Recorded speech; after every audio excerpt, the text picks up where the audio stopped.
All right, well, here we go again. Let's get this bad boy on the lift.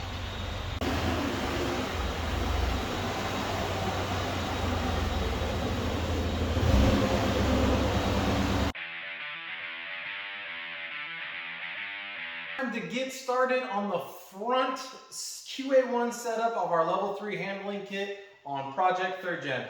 So if you haven't seen the last two videos where we did all the rear suspension as well as the front sway bar, go check those out. We started with the back, now we're on the front. So I'm gonna bring you in, let you put your peepers on everything we got to install, and then we're gonna get to work because we got some track days coming.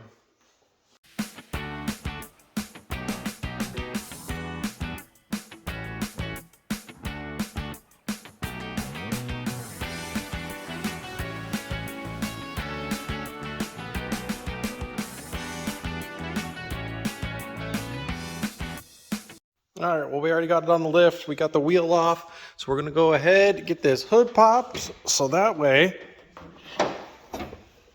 we can start disassembling the top of the strut.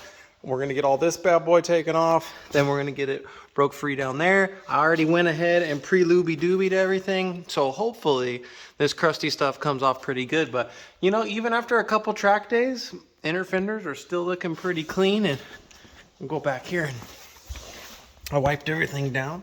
So the back of the car is still looking killer. Probably need to address the exhaust, but you know, we'll get there one step at a time.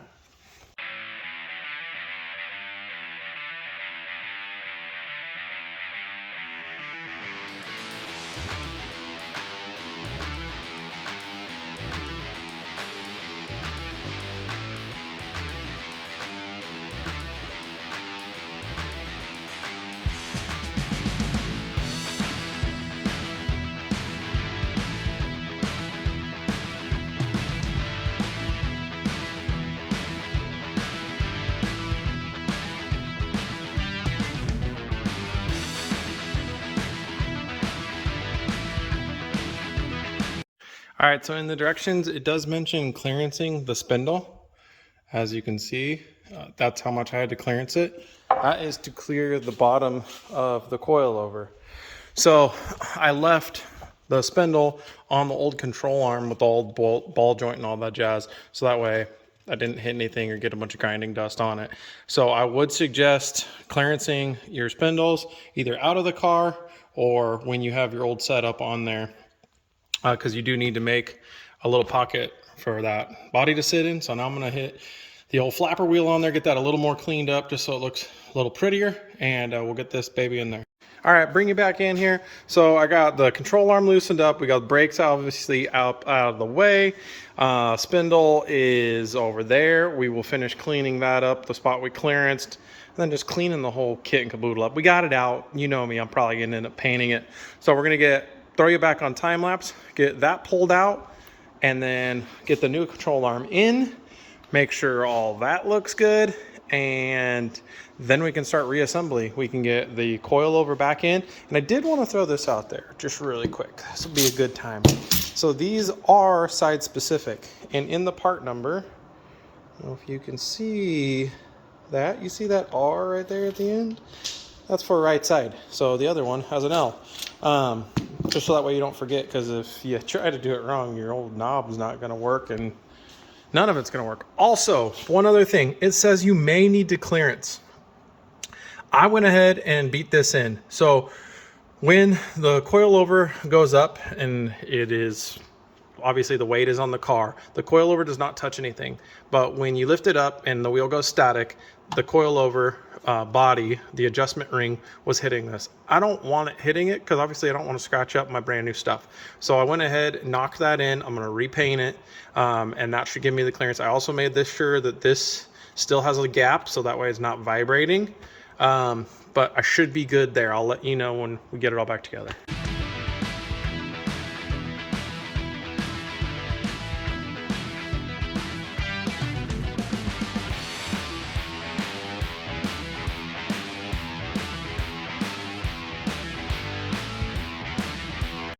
All right, bring it back in here as usual. Hit it all with the wire brush. Went ahead and put the old rebuild on it, but I'm there. Might as well take the time, paint it, get it sealed up so it's not rusty and gross. I'll bring you over here. I got our control arm. That's our QA1 lower control arm. We got our directions. I got brand new hardware with it, came with it, which is awesome. I got the other hardware sitting over here for the driver's side control arm. Directions, super self-explanatory, everything on disassembly plus reassembly, and all of our torque specs. So let's go ahead and get the control arm on there. Then we'll get to cleaning the spindle up and anti-seize the coil over, and then we're ready to get that up into the camber caster plate, and this side will be ready to party. So let's get back at it. All right, well, that's as clean as that's gonna get, but I did want to bring you in and show you that spot that I had to clearance for the coilover body. I literally just put it in. I took my time. I marked it with a Sharpie, marked it with a Sharpie, marked it with a Sharpie until I had enough clearance to get the bolts in freely, not having to fight it. So I'm gonna go ahead, mask off my rotor, hose this down just so it's clean and sanitary, and then we'll get it in the car.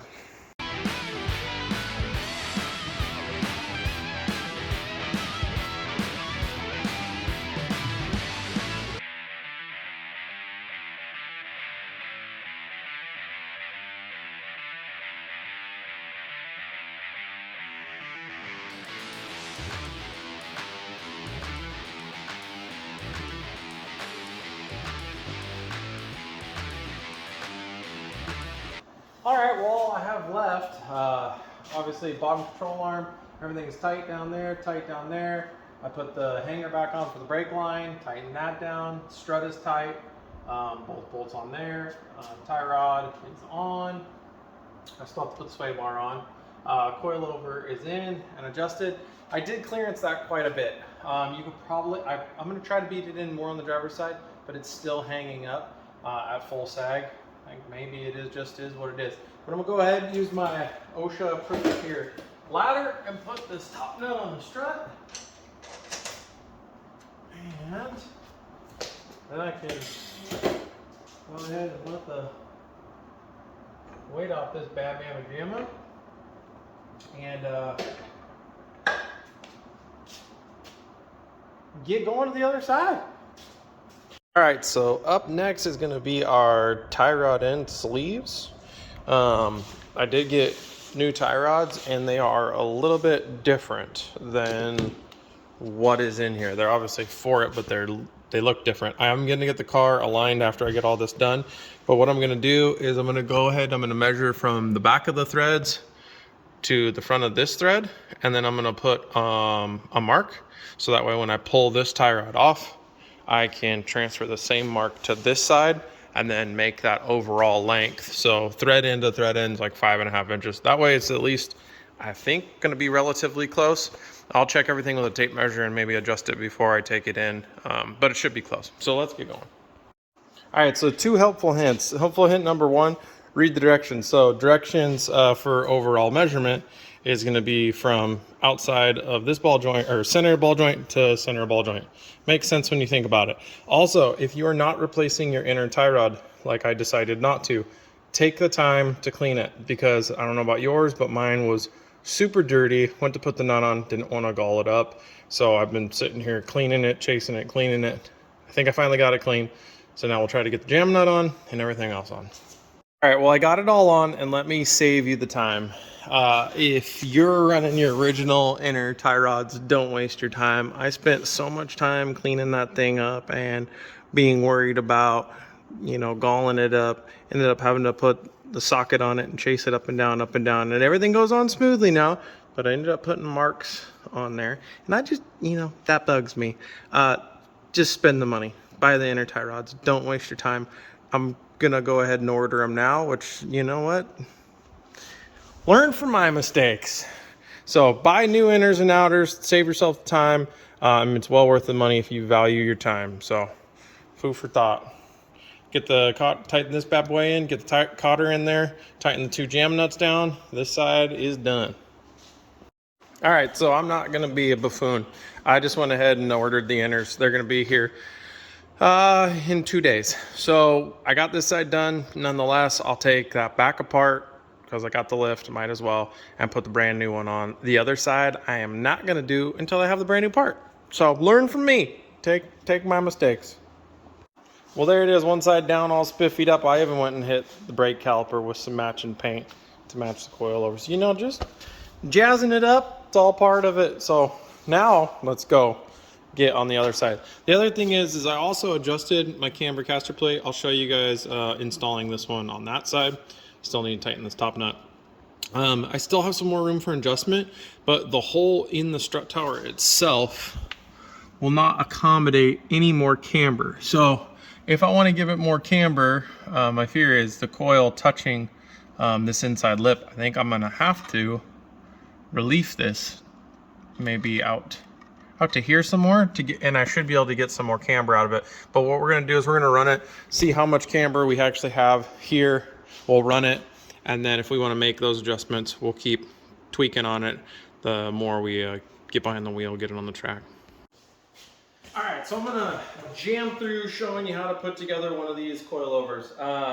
This is all the parts. So we got obviously the strut, the coil, the body, coilover sleeve is what we're gonna call that. You got your top ring, your bottom ring, and now these will normally come with just a washer that goes on the top ring.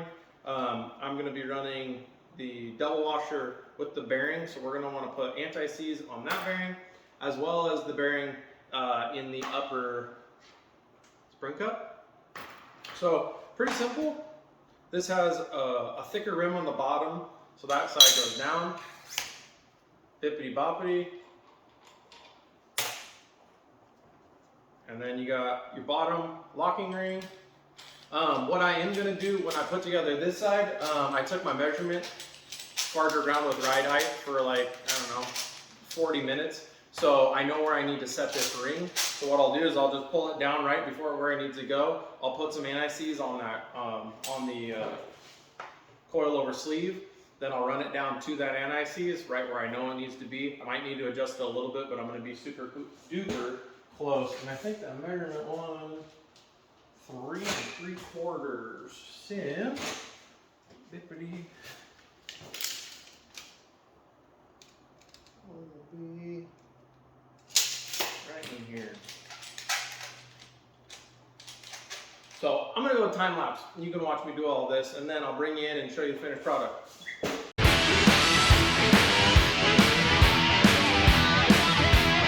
All right, there that bad boy is. Everything installed, ready to go. I did throw this spacer. That's not gonna come unless you have the camber caster plates, but I threw that on there so I don't forget it, because I put that one together and forgot it, and then had to take it all apart and put it back together. But there we are, all assembled. Well, we're back here again. I figured before I bring you in on installing the camber caster plate, I figured I'd just show you a little bit of the differences between the two. Obviously, here's the factory one, which is all stamped, and all you can do is minimal camber adjustment. This is the QA1. We have massive camber adjustment, as well as caster adjustment, as well as this giant base plate. Nothing, it's not stamped like the factory stuff. This is all, looks like some fancy laser cut. This is a little bit heavier than the factory one, but this is what I really wanted to show you. So this is complete coilover setup. Everything is done. This thing, I would say, is within 1/4 pound of just the strut. That's not taking into account the 2 big old springs we pulled out and all that. I also grabbed the control arms. This is all tubular. Obviously you can see, boxed in, welded, and the other stuff, factory stuff, is stamped. I wouldn't say there's much of a weight difference at all, just by picking them up. I should have probably put them on the scale, but you know, you win some, you lose some. But I just wanted to show you. I mean, you can see.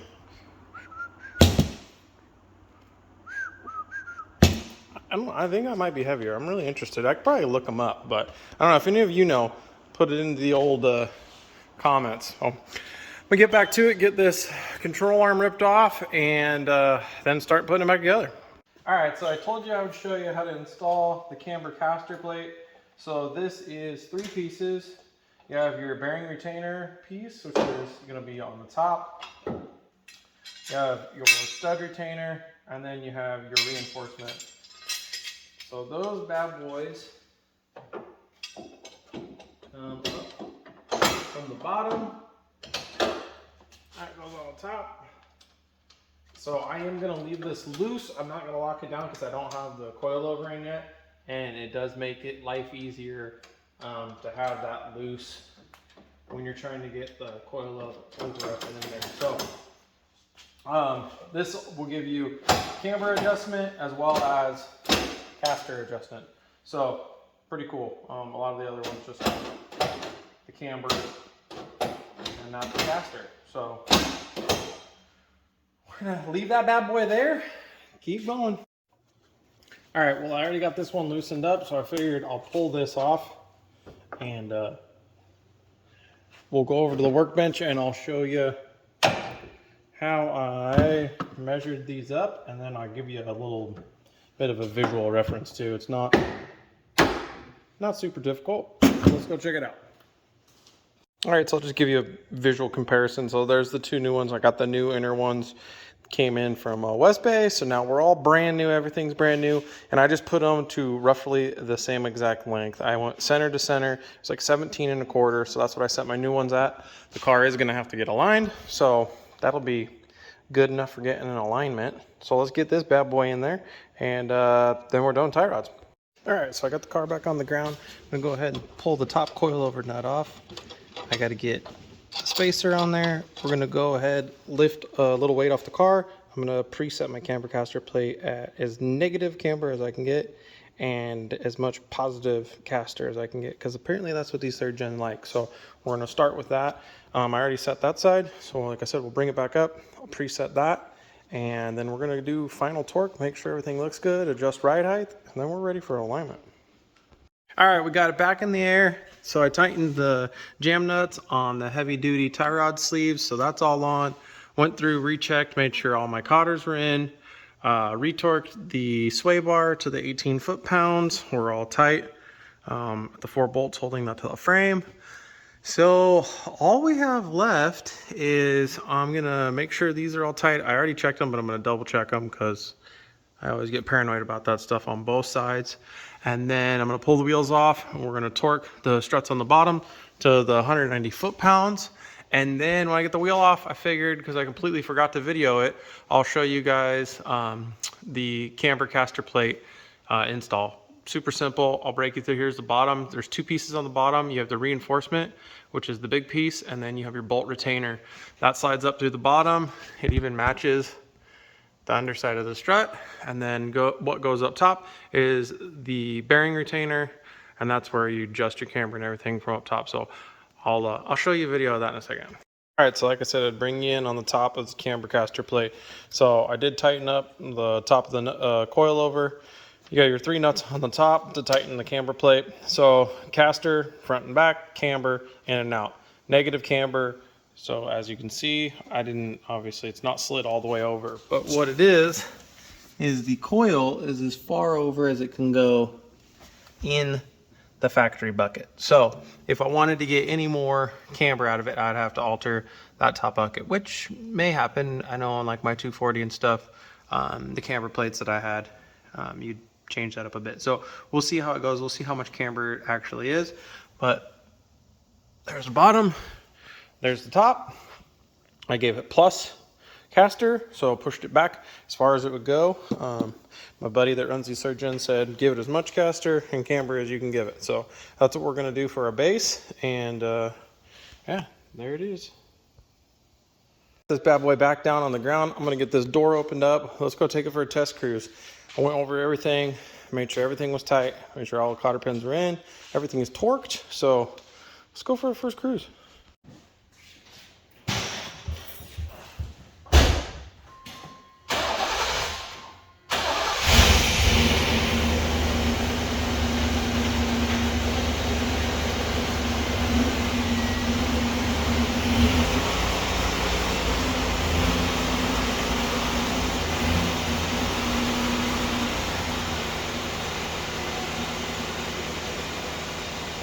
got back from the maiden voyage with all the suspension on.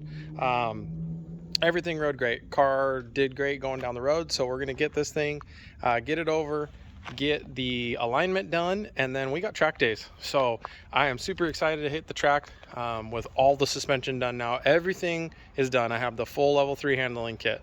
So I'm just super excited to see how much more responsive the front end's going to be. I mean, that sway bar made a huge difference up front, but now we're new tie rods, new control arms, coilovers. We're set up, so I'm excited. All right, well, I got this bad boy back in the garage, and I figured I'd do a little bit of like an install review, tell you what the plan is. So installation, obviously I got to use the lift. Could you do this from your driveway or your garage? Absolutely. Was there any fabrication? No. The kit went on super smooth. Everything went in the way that it should. I'm super excited to see what it's going to do on the track, because the back and the front sway bar were a huge improvement. I can only imagine what it's going to be like now. So stay tuned. I got track days coming like next week. So there'll be videos coming of track days, getting the suspension dialed in. Like I said, one pointer I will give. Don't try to be cheap like I did and waste time. Replace those inner and outer tie rods. Just replace all that steering stuff. You got to get the car aligned anyways. So what better time than now to do it? So yeah, I just want to say thank you, QA1. Amazing kit. Thank you for working with me on this one. I really appreciate it, and I'm super excited to see how it goes. So if you enjoyed the video, go ahead and hit that like.